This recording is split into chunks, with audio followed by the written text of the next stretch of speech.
with TJ Walker, dissecting the communication skills and practices of world-class leaders. Are you uncomfortable asking for money? If so, it just means you're normal. But if you want to be a successful entrepreneur, at some point you're going to have to make the pitch. Our special guest today is John Livesay, and he is a master at the pitch. His most recent book is The Successful Pitch, Conversations on Going from Invisible to Investable. And he's the host of a fantastic podcast I've just subscribed to called The Successful Pitch. John, thanks for joining us. TJ, it's a pleasure to be with you today. John, you have a long history of making successful pitches in sales with the media. You've worked for the world-famous Condé Nast that includes brands like GQ, Wired, Vanity Fair. What lessons did you learn from that are applicable to the average entrepreneur? Because you look at pop culture and people hear you work for organizations like that, they think it's all about parties and getting an internship for Anna Wintour and introducing somebody to a model. That can't be your whole pitch, right? No. I worked in the corporate division, packaging all those brands together for print and digital and video pre-roll before they would see an online show from Glamour or Wired. And it's always about the story. You create a story that provides content that makes people want to be part of that story, in this case, advertising. So storytelling is a skill, as Plato said, storytellers rule the world, that allowed me to win Salesperson of the Year when I was at Condé Nast, because when you tell a great, compelling story, people want to engage with you. And how do you do that if it's just a concept? Because Condé Nast had a storied history before you ever showed up. If some of our audience members are just in the beginning stages of a new company, they really have a concept. They don't have a compelling case study, story after story of successful customers and clients. What's your advice to them? Well, my advice is, let's start at the beginning. What's your story of origin? If you can tell a personal story of how you came up with the idea for your startup, where did you come up with the name? Was it a personal problem that you were experiencing and were frustrated with that you wanted to solve, and that's why you're so passionate about making this startup a success? That pulls people in. Far better than saying, I want to be Groupon, but for lawnmower parts, because Groupon's popular. Which yes. A few years ago was the pitch you heard from so many entrepreneurs. Now, John, you have been involved with a lot more pitches than I have.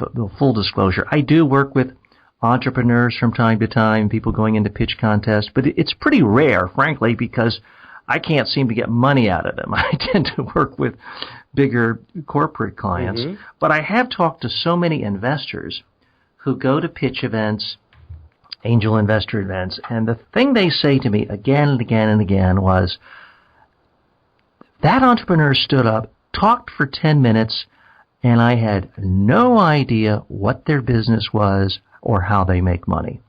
It's a very common problem because a lot of founders think that investors are interested in their product and they're giving them money for their product, when in fact, the investors invest in the jockey, not the horse. And that's really where you have to sell yourself first.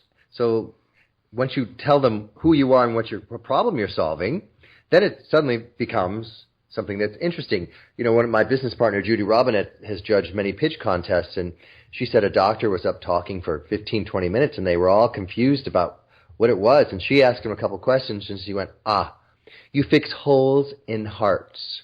It needs to get that simple and basic so that even if you're not an expert in that field, you can instantly understand it. Does that make sense? Sure. And how do you change an entrepreneur's pitch? Because I've seen so many, I'm sure you have, they come in, their deck is made, and it's got fact after fact and detail, complex bullet point after another, going into the intricacies of perhaps their technology. And they're so immersed in the details, they just don't have a sense of what people understand and don't understand. Correct. I'm always telling people the whole point of the pitch is just to get people to say, that's interesting, tell me more. Let me give you an example for what we do with Crack the Funding Code, that the format will be something that everyone can start applying to themselves. Did you know that only 1% of pitches to investors get funded? Imagine there was a way to go from invisible to investable with investors in the right room and get feedback as to why they said yes or why they said no. Well, you don't have to imagine it, because we've created that at Crack the Funding Code and help a lot of founders just like you get funded fast by crafting a concise and compelling pitch that makes you irresistible, and you get funded and your business takes off. Now, John, I got to say, that sounds like you read it, but I really like what it says.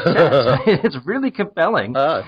Invisible to investable is great alliteration. There's some other classic Greek oratorical structure in there I forgot, but I do like it. It is compelling. Yes, I didn't read it. I've got that memorized. But I can use, and that's okay. Yeah. Believe me, I'm a big fan of people who can read and make it sound clear and understandable and intelligible. Right. Well, the structure there is, I opened up with a statistic that grabs your attention. Did you know only 1%? Right. We worked with a gentleman named Cole Smith. He came to us. He didn't have a pitch. He didn't know any investors, but he had a great platform to help keep schools safe.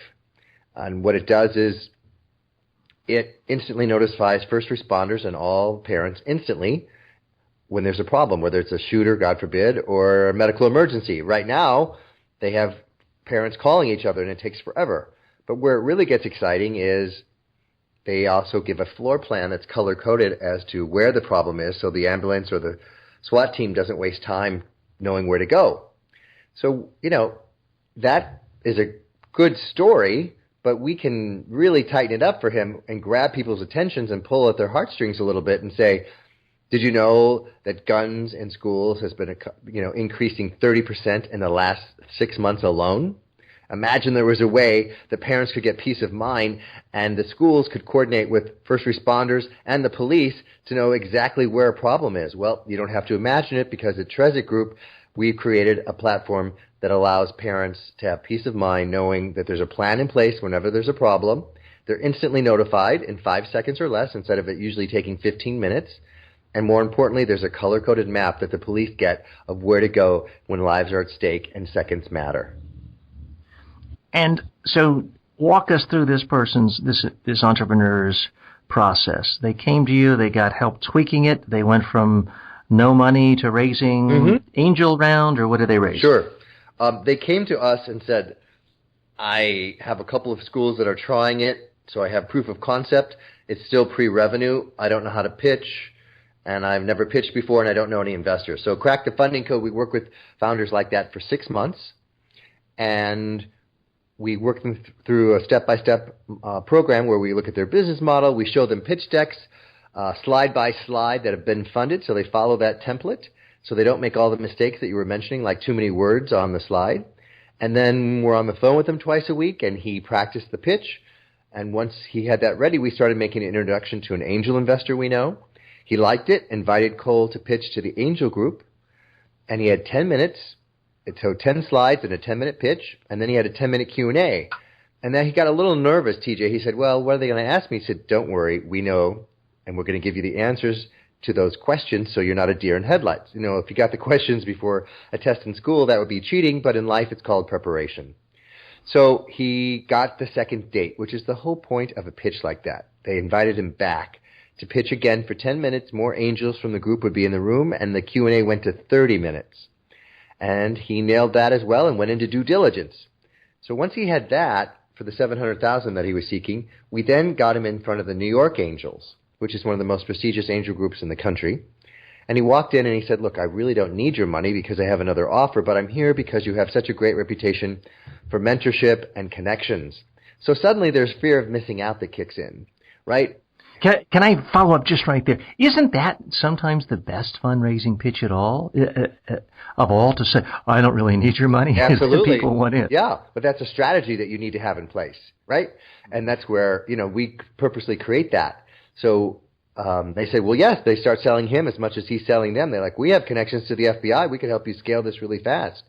So then he got an offer from the New York Angels, and then that's when Judy Robinette and I really start helping him with the strategy. Okay, who's got the best connections? Who do you like the best? What's the best valuation how can we help you negotiate so you're giving up the smallest percent of equity for the most amount of money? And one of the questions that he got asked that most founders really fail at, TJ, is who's going to fund your next round? And he said, most people say, what? My next round? I'm just trying to get this $700,000 raised. But we knew that going in. So Judy introduced him to a woman at Perig Ventures that she sits on the board with, who's a venture capitalist. And they tend to fund companies that have revenue. And it's anywhere from $3 to $5 million in the Series A round. So she said, I'd be very interested in... And John, we have a fairly savvy audience, but walk through your current definitions of angel investing, seed investing, level A, level B. Sure. That's seed is first it's friends and family, right? And they can give you anywhere from $20,000, $30,000, $50,000, $100,000, and then when you start talking to accredited angel groups, they start kicking in usually around $250,000 all the way up to maybe $1.5 million. And then Series A, which is venture capitalists, start typically at the $3 to $5 million range, and you have to have revenue coming in already. And then Series B is just incrementally up from there. It just keeps going and going. Does that help? Sure. And you had mentioned that the whole point of an initial pitch is often to get another meeting. Yes. A lot of people, their only perception of an entrepreneur pitching, unfortunately, is Shark Tank, where you give a 3-minute pitch, perhaps have a puppy or something cute, and someone stands up and gives you $50,000 or $100,000. And hey, I give them credit for the show. If you're going to do a show like that on prime time about basically business meetings, I think they do it as well as you can. Right. But it obviously can't be a very accurate representation of what goes on in the real world. No. And, nobody gets money on your first meeting. So there's a whole process called due diligence that has to happen. But if you lie during your pitch and they find that out during due diligence, the deal's off. So you have to really be credible and honest from the get-go. So you can't hide any secrets. All of that's very important.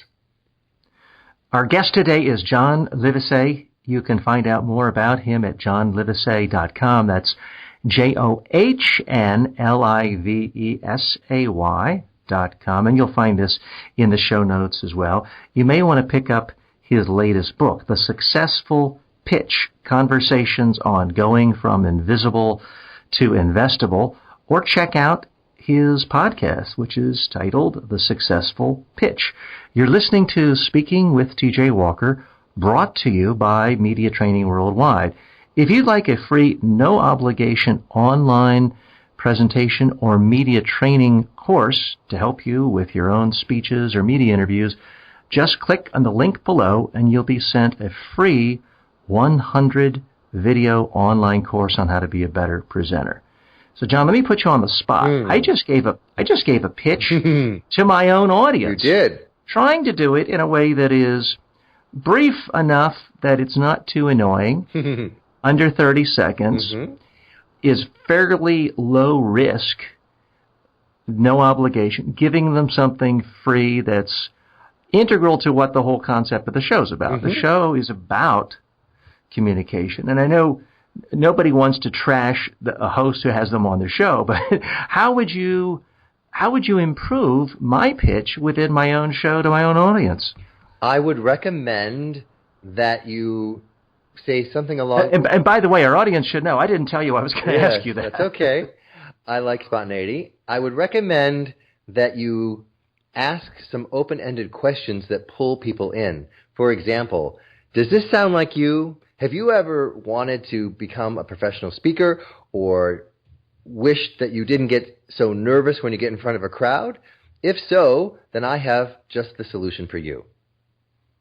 And then you go into what that is. So you want to create who you're targeting something for with getting them to paint a picture and imagine themselves with that pain point and like, oh, God, yeah, that does sound like me. I would like that, and I don't know how to get there.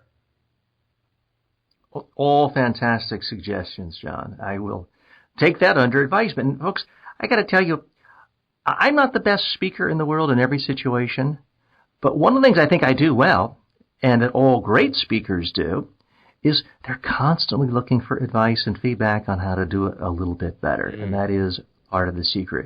John, what do you do when people come to you and the problem isn't their pitch? The problem is they have a bad business, and there's really not much you can do. I mean, we've all faced that. I've had people come to me before trying to be a better, let's say, motivational speaker, and they just had a horrible message. Yeah. What do you do in that situation? Well, that's one of the things that we work on before we even get to the pitch and crack the funding code is we look at the business model. And before we even decide whether we're going to work with somebody, we make sure that they have something that's scalable, because investors want a return on their investment of 3 to 5 times in 3 to 5 years. So if it's just a little, business like a bakery or a travel agency or something like that, we just say that's not what we do. We help tech CEOs who have something that could grow really fast, because that's what the investors are looking for. So we refer them to the SBDC or something along those lines. So we can't, you can't put lipstick on a pig per se. One of the investors told me on the successful pitch, if you're selling dog foods, we want to see the dogs eating the food. They really really are looking for some proof of concept, right?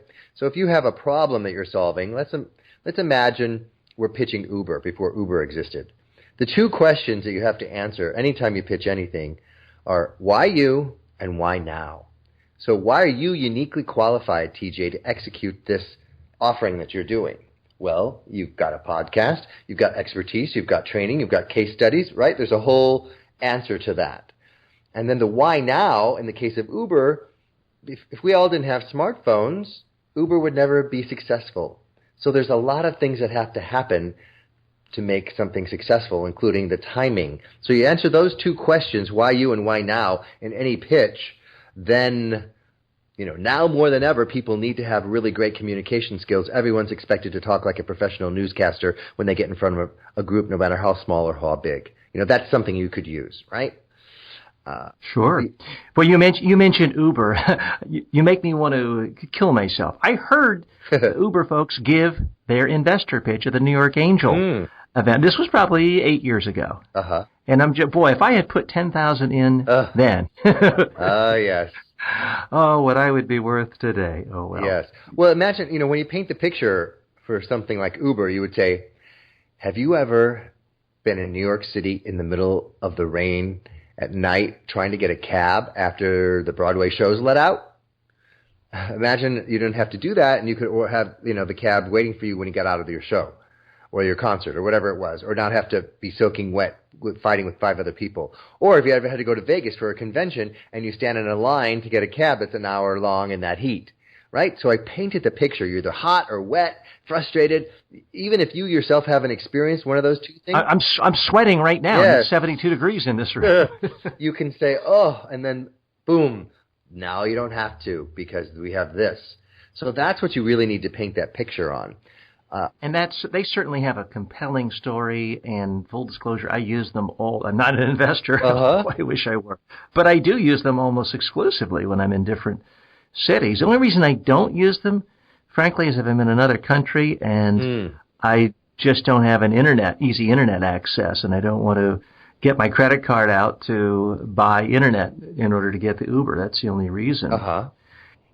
But they do have a compelling story. But how do you help craft the stories of entrepreneurs who don't have anything as simple and as visual as an Uber? Because if you are selling a new type of data scraping for financial services where the audience is going to be the 100 largest banks, there might not be a sexy story there. You might have a multi-billion-dollar business, but it's abstract, it's technical, it's numbers. How do you bring a pitch like that to life? Well, I translate the left brain tech speak into right brain storytelling.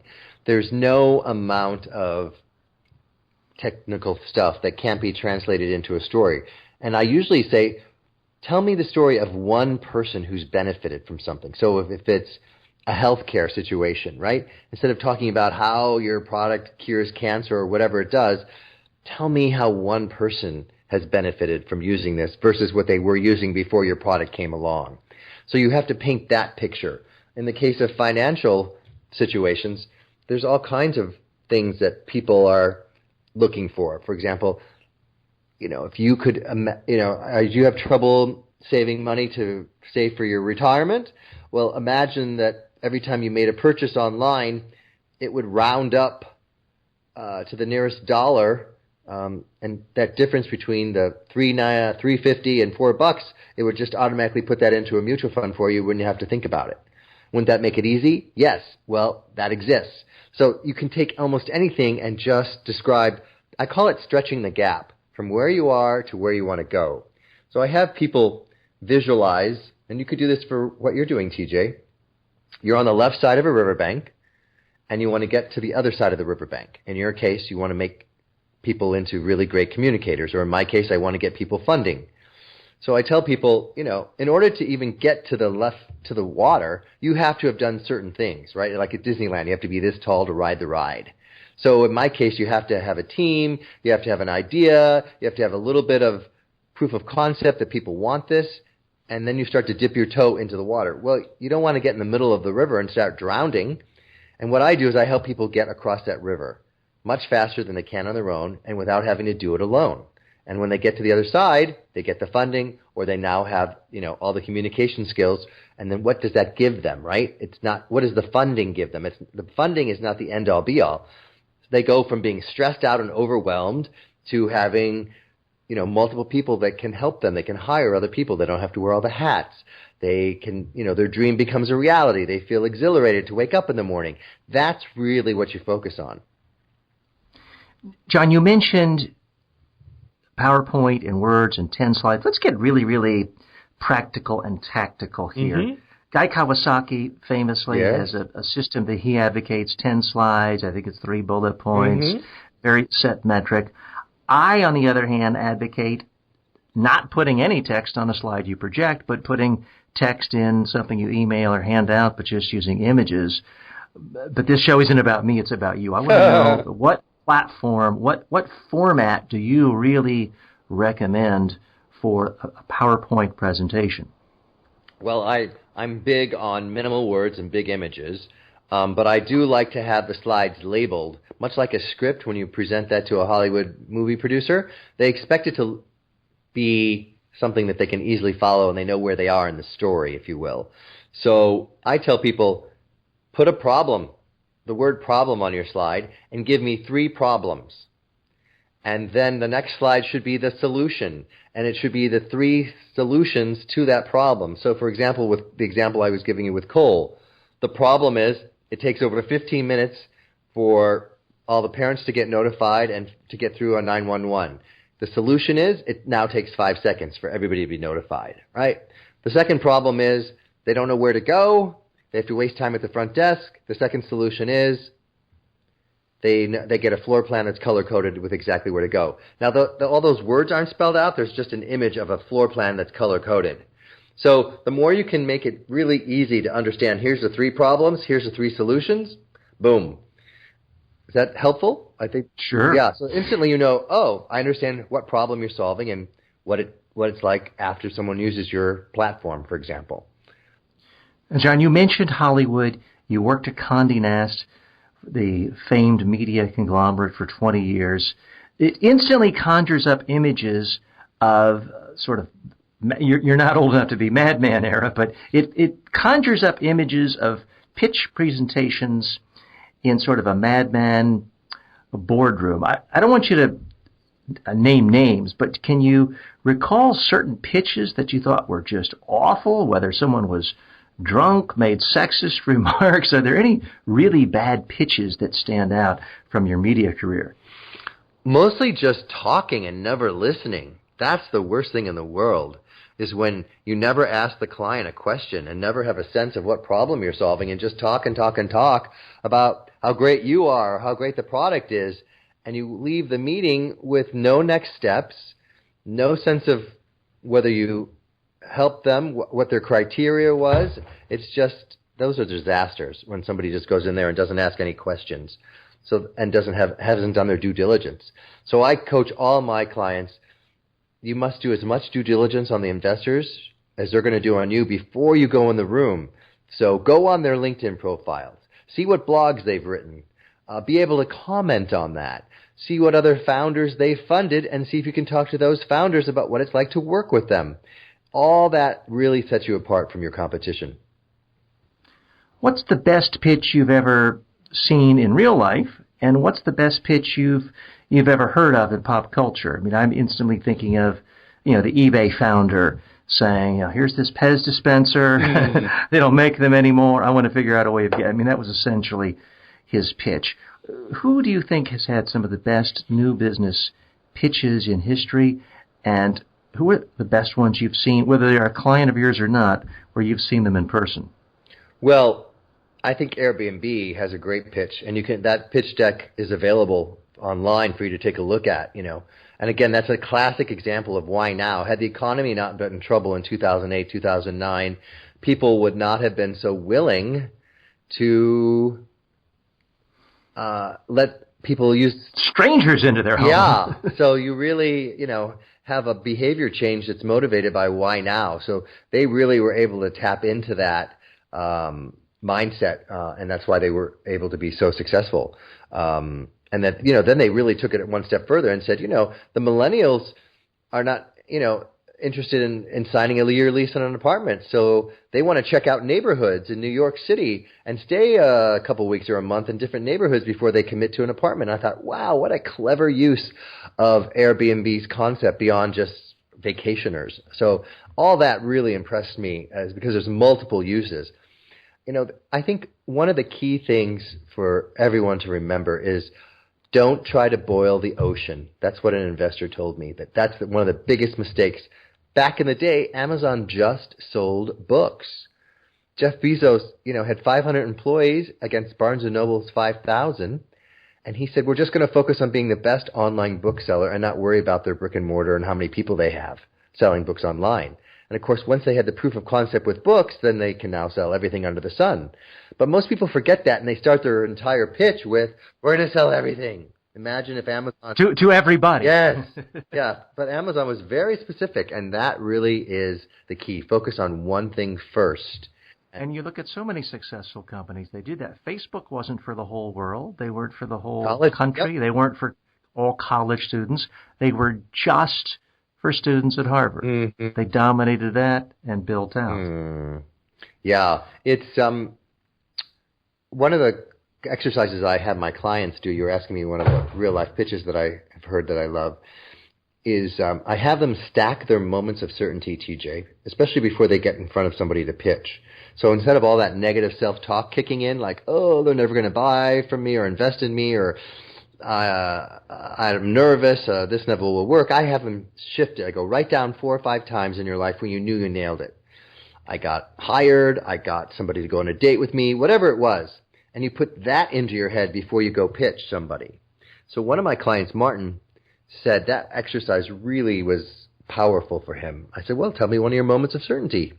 He said, well, I was born in South America, but I grew up in the Netherlands. And when I turned 18, my parents took me back to South America and dropped me off naked in the Amazon jungle to survive for 2 weeks, because in my culture, that's the rite of passage into manhood. And I said, guess what? That gives me goosebumps. And that's what we're looking for. I said, that's the opening to your pitch right there.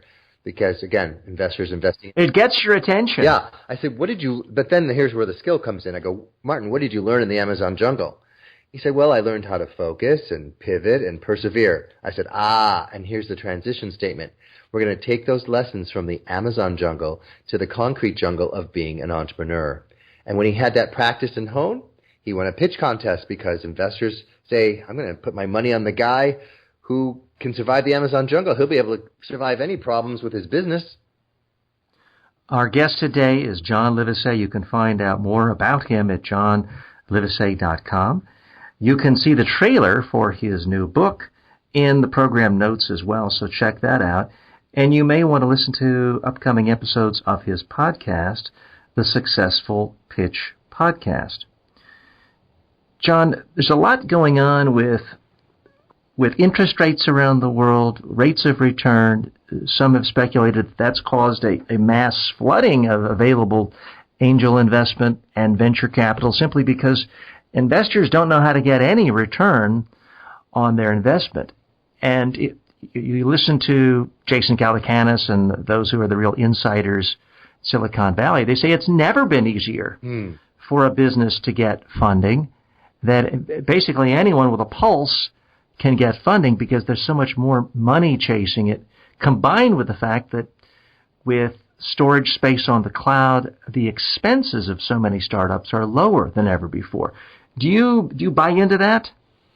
Well, I think it's never been easier to get proof of concept. I think that, and there's a great book called Lean Startup that shows you how to keep your expenses down and figure out a way to get a minimum viable product where you can actually test it and see if people will use it and ideally pay for it. That's what, crowdfunding, Kickstarter, all that stuff. The rules have changed so much now that people can get a little bit of proof of concept and raise $20, $30, $40, $50,000 and then take that to an angel group and say, look, people are willing to pay for this. They want this. And so all that is a great way that we didn't have before. So I think that is true.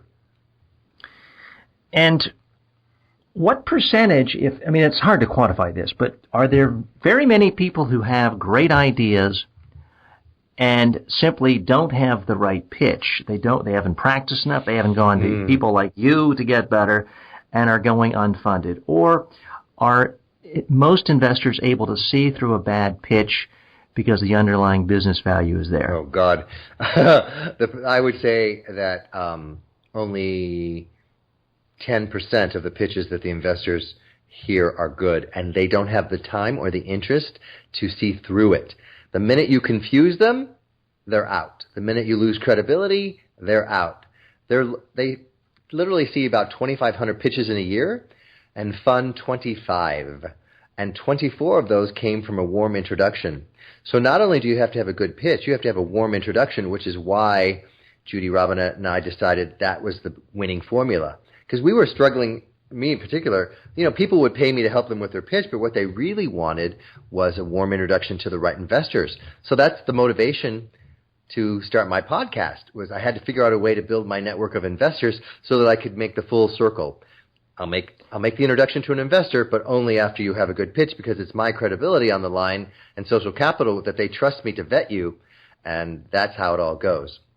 And so you're in a tough situation. You have a client coming to you wanting you to introduce them to funders, but funders are not going to take your calls if you send them bad entrepreneurs. Correct. What's your weeding process, your weeding out process? Because presumably if someone is just bad at giving presentations, you can fix that. Yes.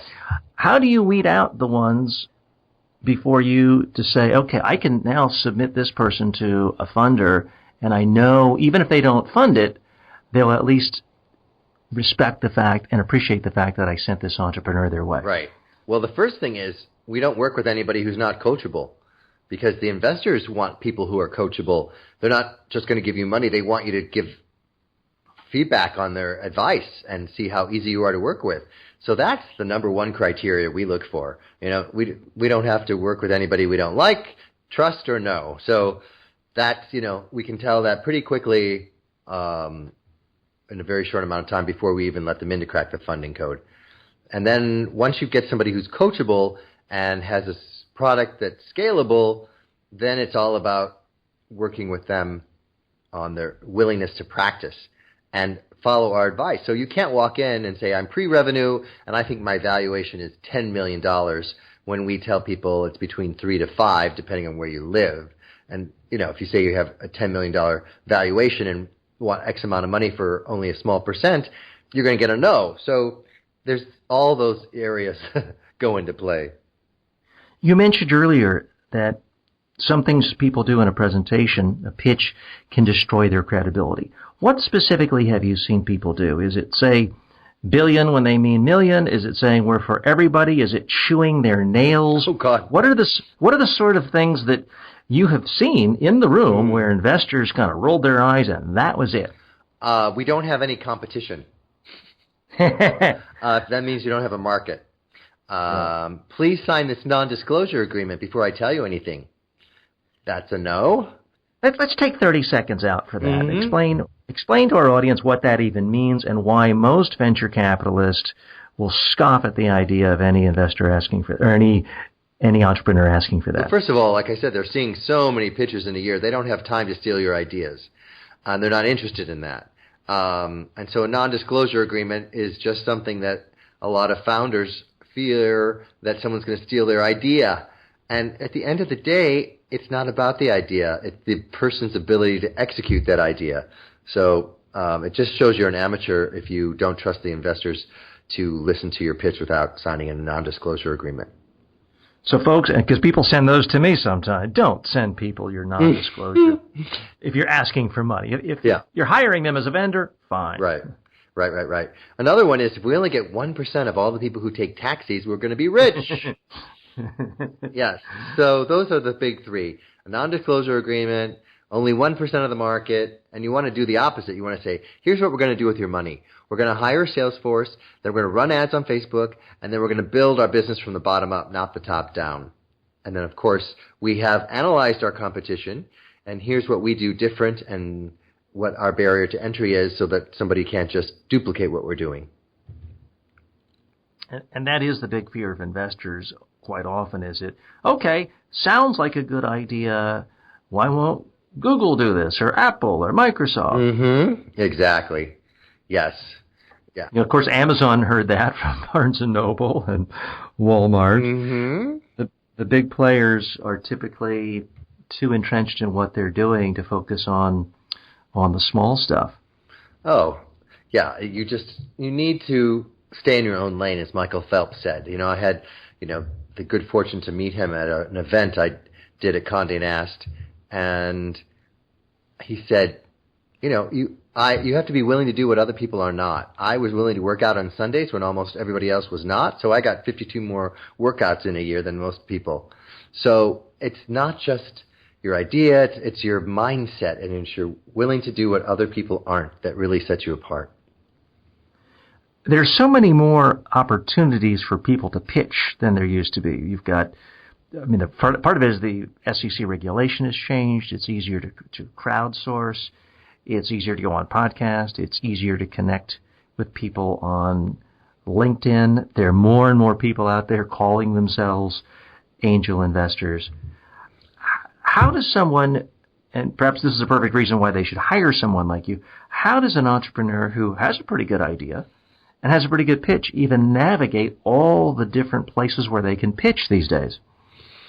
Well, it's having a strategy and realizing that there's, of course, crowdfunding, and then we start working with people when they need 250 or more, like 500,000 and up, angel groups, getting introductions to those people. One investor told me, if you can't figure out how to get a warm intro to me, you probably can't figure out how to find your customers. So and then there's family offices, which is millionaire, billionaire families that invest in startups as well, and you really need warm introductions to meet them. So it's about finding who knows people that can get you in front of the right room. And one of our clients, Denise Terry, said, trying to get funded by yourself is like climbing Mount Everest without a GPS. So Judy and I like to think of ourselves as Sherpas that help people get up the mountain much faster than they could without the warm intros. Okay. And let's be very clear here. What's sort of the ideal profile of a client of yours? It's presumably not two college kids who spent $5 on an app, think it might be the next thing, yeah, and haven't spent any money and no clients and customers. But it's also not going to be Jeff Bezos. Who is your ideal client? Well, our ideal client is a tech CEO who's struggling with their investor pitch. Typically, they've tried it on their own and they realize this is much harder and very frustrating, and they're willing to get help and find the resources. They don't spend all their money on a patent or all their money on the app because, the number 2 reasons people go out of business is lack of customers, and number 2 is lack of funding. So you have to spend just as much money on figuring out how to get funded as you do on how to have a great business. So that's our ideal client, somebody who really has a team, 2 or 3 people. They don't have to have revenue, and they have some proof of concept that what they have is something that people can use and that there's something they can show investors. And we take them where they're at the interesting rung of that ladder of going from invisible to investable, and then we get them from 50% to intriguing at 75%, and then, get them up at the top. So we have everybody who's between Cole, who's got the platform for keeping schools safe, to someone, John and Beth, they have a platform called HomeZada, which is, helping homeowners manage their number one asset. So it keeps track of all the maintenance online that you have to do so you don't forget it. And if you're doing a remodeling project, it helps you manage all of that. And insurance companies love it because if you lose anything, all your assets are tracked on that. So that's another example of a tech product we're using and helping somebody with. We have a company that's called PT Pal. They help physical therapists not have to give their patients paper to do the exercises at home. It's all done online with video, and the patients no longer have confusion, and they are tracked. And so they have better outcomes and don't get put back in the hospital. And so they're having incredible traction with hospitals using it and Apple having them speak. And so having that kind of person and that kind of a product is great. And then we've also helped people who have revenue already and need to raise multiple millions of dollars, and that's typically where family offices come in. John, how did you make the transition from pitching for a big, robust company with a long tradition? Because you had not only great stories as a part of Condé Nast, you had hard numbers and metrics. At some level, you can go to an advertiser and say, I'm guaranteeing you a subscription of 400,000 or a million. Yeah.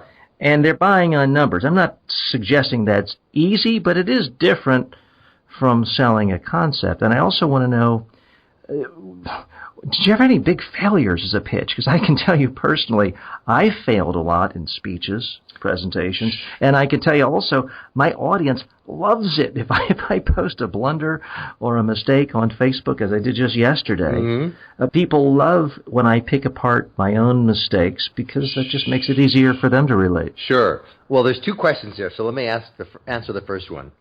When I was at Condé Nast, we obviously had a lot of competition. There's Time Inc. and Hearst, so there's a lot of different places that an advertiser could put their money. So you had to still tell a compelling story to get them to say why you and why should I pick you and your magazine and what are your ideas to make this investment pay off.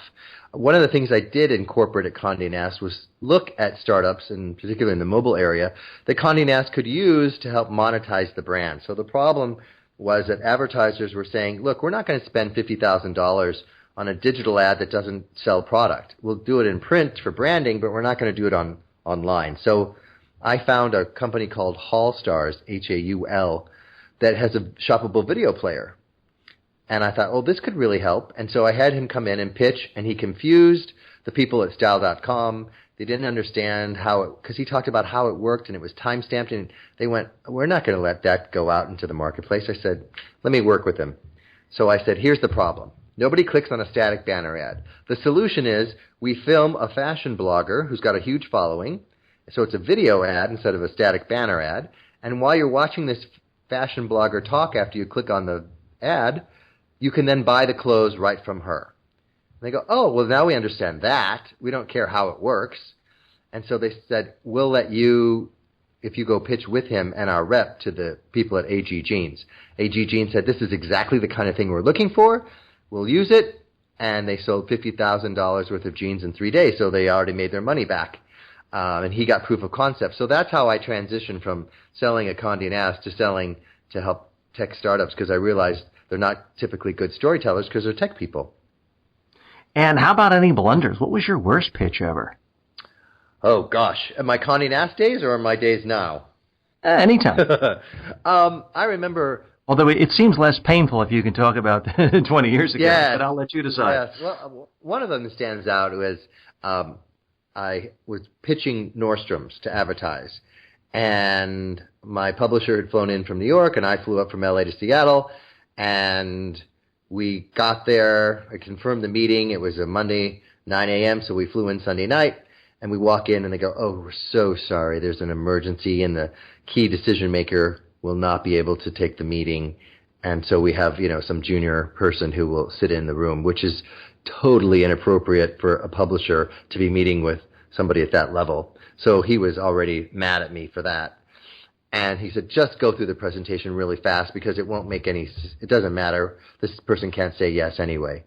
So I'm like, all right. So I'm going through the slides, and the room was so small, TJ. that you couldn't even pull your chair out without hitting the wall, right? And the projector was a little out of focus, but it was mostly just words. And so I'm going through the slides really fast, and he goes, wait, go back and read that quote, because that's a good quote that we got from another retailer. And I'm like, oh my God, I can't really read it. So I picked up and tried to adjust the projector so that it could maybe get better focus, and it ended up going up on the ceiling. I'm so humiliated. I'm like, what else could go wrong? So I just said, anyway, I'll send you the PDF, and you can read it yourself later. So that was a disaster pitch. And did anything ever come from that, or well, one of the things schedule? Or yeah. The reason I ask is in the media world, especially, yes. Someone could be a 22-year-old intern, unpaid today, 6 months from now be a booker or assignment editor, and 18 months from now be an executive producer. So you never really know. Correct. I'm a big believer in being nice to everyone, including the receptionist, because they all have a say in, do we like and trust you? Do we want to work with you? That's really the key. In that particular case, we had to reschedule and do it again. But I still had 2 days with that publisher. I couldn't let that disaster ruin the rest of the trip. And I think, again, going back to the Olympics, Michael Phelps came in second, but then he went on to win a gold again, right? You have to let go of mistakes and not drag them to your next situation. Our guest is John Livesay. You can find out more about him by clicking in the show notes below, his main website, johnlivesay.com. You can also check out his new book, The Successful Pitch, Conversations on Going from Invisible to Investable. You may also want to check out and subscribe to his podcast, The Successful Pitch Podcast. John, most producers of talk shows will tell a guest in advance, don't come on here pitching, don't plug your website, don't plug your book. This whole show is about communication, and this show today is about pitching. So I want to give you an opportunity. Give us the pitch for your podcast. Who is it for? Why should people listen? What's it all about?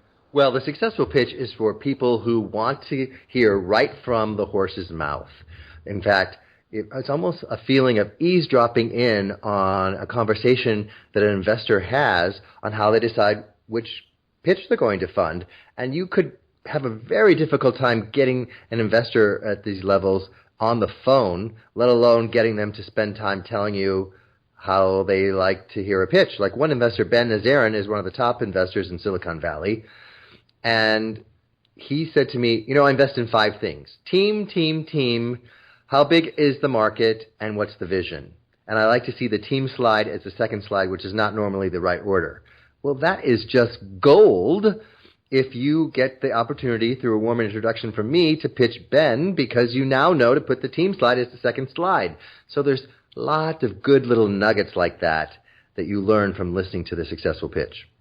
Nothing makes people think you're brilliant as much as telling them exactly what they want to hear in the order they want to hear it. Exactly. It shows you've done your due diligence on them. So and I just love it. I'm so honored and privileged to hear from investors who are so successful, their own struggles, some great sound bites. I've also interviewed amazing authors, from Judy Robinett to how to be a power connector, which is how I met her to become my business partner, to Tim Sanders. He's got a great book out called Deal Storming, which is all about collaboration. And, of course, Jay Samet's book, Disrupt You. He has a line there about failure that I love, which is, it's just feedback. Keep going till you get a zombie idea so great it won't die.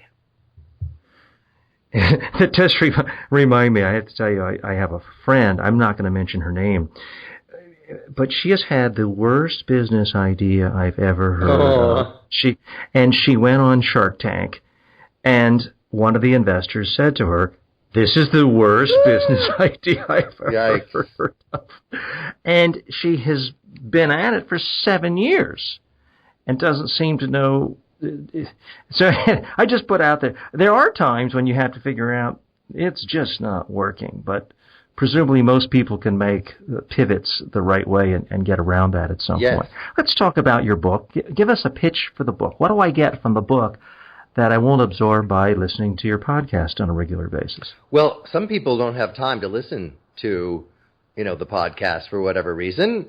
But the book gives you 10 of the best episodes in one spot that you can put on your iPad or Kindle or whatever and read or hold it in your hands as a regular book, and really digest what it is they're doing. And you get to see all 10 of these in one structure and start to look at some of the themes and go back and forth and say, oh, that's interesting. Guy Spear, who paid over $600,000 with another investor to have lunch with Warren Buffett, he keeps talking about the lessons he learned from Warren Buffett about being humble and what he looks for in any kind of investment. And then you compare that to someone like Todd Herman, who coaches Olympic athletes, and how he takes that skill set and talks about how to think of yourself as an Olympic athlete when you go pitch. So there's a wide variety of interviews in the book that you start to really have some great takeaways of, wow, just these 10 interviews alone have made me smarter and more confident to go pitch. John, in a moment I'm going to ask to end on a really high note, talk about the specifics of how you help people at the funding code or crack the funding code. But I do want to get your sense of how entrepreneurs can be wary of kind of this underbelly in the funding world. I mean, just like if you have a chubby little kid, there's always a so-called modeling agency that says, I can make your kid a star. Yeah. They're going to be a runway model. Sign here, and by the way, all you have to do is spend $1,200 on photographs. There are people in the world who claim to be selling access to investors, redoing the pitches, and they'll take the last $4,200 from entrepreneurs. How can someone figure out whether a so-called funding expert can really help them versus them playing a vanity game? Well, the first part is, investors themselves. Some angel investors can be devils, and some venture capitalists can be vultures and take too much of your equity in your company. So that's one of the first things that we really vet is the investors that we connect people to. You have to make sure that they're high quality. Then you have to make sure that they're not just willing to take just anybody, that there is a certain standard of where you are before you work with them. And, we have testimonials on my website, and people have, been kind enough to write testimonials for us. So, it's really doing your own due diligence on people. And, in the case of Judy, she literally sits on the board of Illuminate Ventures and Perig Ventures. And so you can see, who she is and the credentials she has. There's pictures of her, judging a pitch contest with Mark Cuban. And so when people are the real deal, there's quite a bit of evidence online for supporting it. One of my favorite tips is just take that person's name, go to Google, type in their name, and then put the word plus fraud. And many times I've done that, and sure enough, it turns out the person was a con man. And I don't mean to be sexist, it was men. So that's one quick practical tip, that it's not going to surface every single problem with someone, but if they have a big problem, that's one way of eliminating them in about 5 seconds. John, as we're concluding here, any final tips you have for anybody giving a pitch for money, whether it is an 8-year-old asking for an increase in allowance versus an established multi-billion-dollar company trying to get even more funding for a new spinoff? Well, the reason that Inc. magazine called me the pitch whisperer is not only do I help founders with their confidence, but I help them answer the 3 unspoken questions that everybody has when they listen to you pitch anything. And the first question is, do I trust you? Which is really a gut thing, TJ. That's why the handshake was first shown, to show you didn't have a weapon in your hand, that you didn't have to fight or flight. And then the second question people have when they're listening to you pitch is, do I like you? Which is an empathy thing. So you want to show you have empathy for the investors and empathy for your customers. And then the third thing they have in their head when they're listening to you is, will this work for me? Will I get a return on my investment? So you need to be answering all of those questions when you pitch. Your gut, your trust, your heart, likability, and then the head questions of, will this make me money? When you have all of that in sync, you will most likely get a yes. John Livesay, you are a master of the pitch. Thank you for being our guest today. For more information, go to johnlivesay.com. The website is in the show notes. I'm TJ Walker. Thanks for joining. Thanks for listening to Speaking with TJ Walker, where the communication skills and practices of world-class leaders are dissected.